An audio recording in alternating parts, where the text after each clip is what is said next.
Ini aku langsung cerita karya aku apa gimana sih? Kenalkan diri aja dulu Kak, apa yang kita lakukan, Oh apa iya. kesibukan Kak gitu. Ya, selain sebagai, atau saya ulang dari awal lagi, cut dulu ya. Kan sendiri. Nah ya.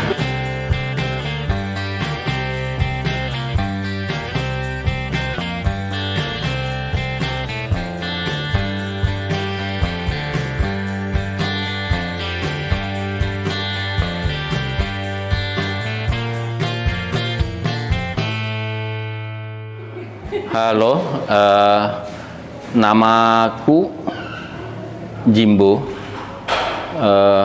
Saya lahir besar di Makassar,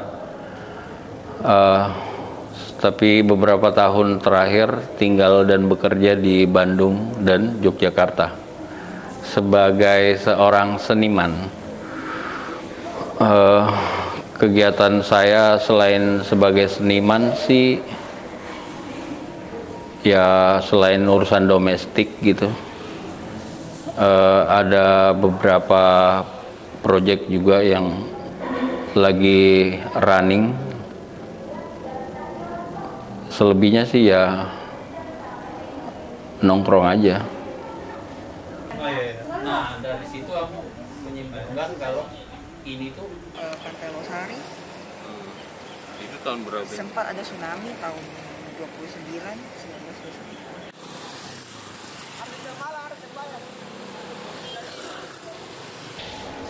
Sejak kuliah saya tinggal di Jogja. Setiap kali saya pulang ke Makassar, saya rasa kota ini cukup cepat berubah gitu. Banyak, terutama nggak persoalan fisik gedung-gedung aja gitu, tapi juga kalau lihat orang-orangnya, dan ya secara kultural anehnya pada saat yang sama juga banyak hal yang tidak berubah sama sekali gitu. Ya itu sih yang trigger utamanya gitu. Selain itu saya ini apa namanya, berusaha untuk lebih memahami, untuk tidak jadi turis di kotaku sendiri, misalnya kota yang saya pernah hidup di sini gitu. Karena ternyata setelah melakukan atau menriset karya ini, semakin banyak saya tidak tahu ternyata kota ini sejarahnya yang sudah ratusan tahun itu kayak terus-menerus berganti, dan saya pikir itu penting buat generasi-generasi sekarang untuk bisa melihat kembali gitu. Apalagi dengan metode yang aku kerjakan, aku pikir itu mungkin cukup menarik ya, karena base-nya interaktif, dengan basis data yang cukup lumayan banyak gitu. Itu aja sih.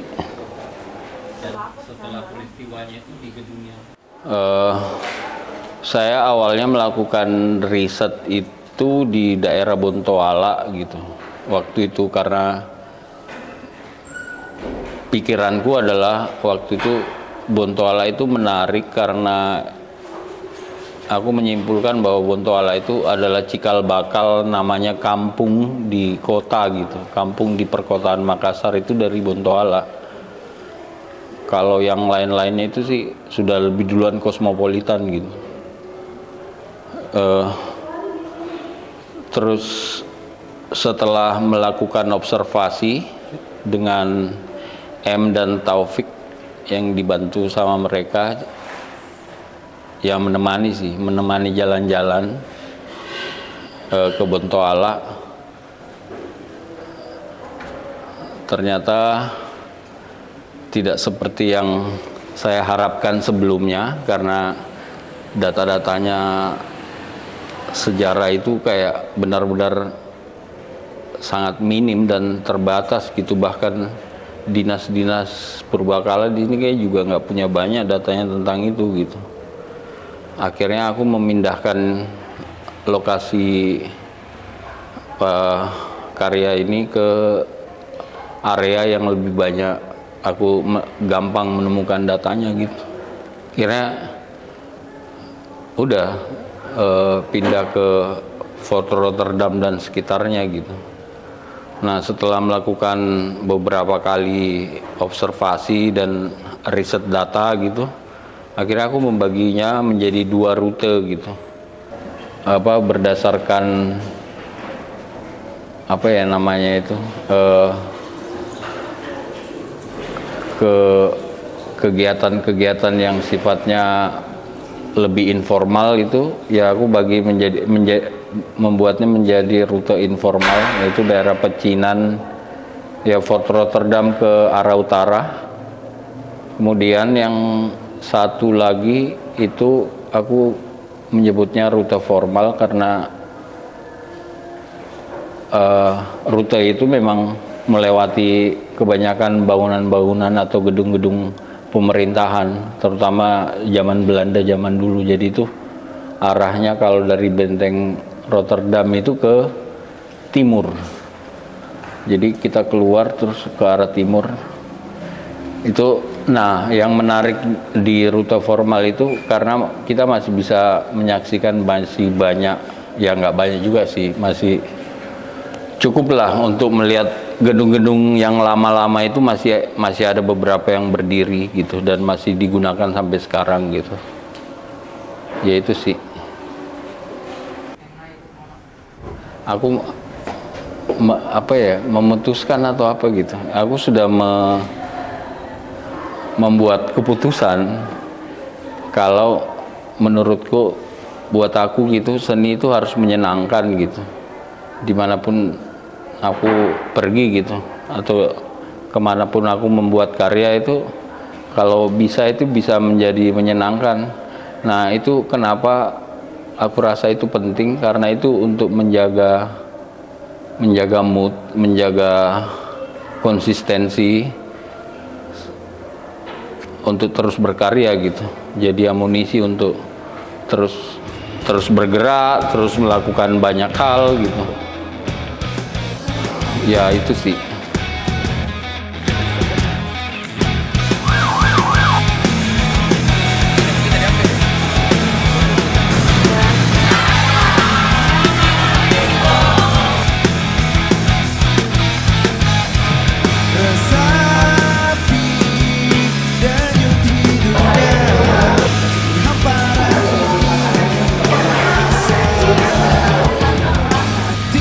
Selain itu teman-temannya asik-asik kok di sini.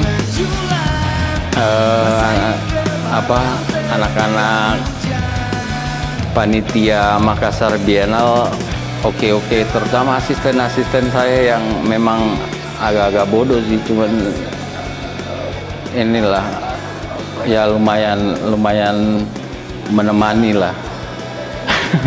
Ya gitu deh. Peace you.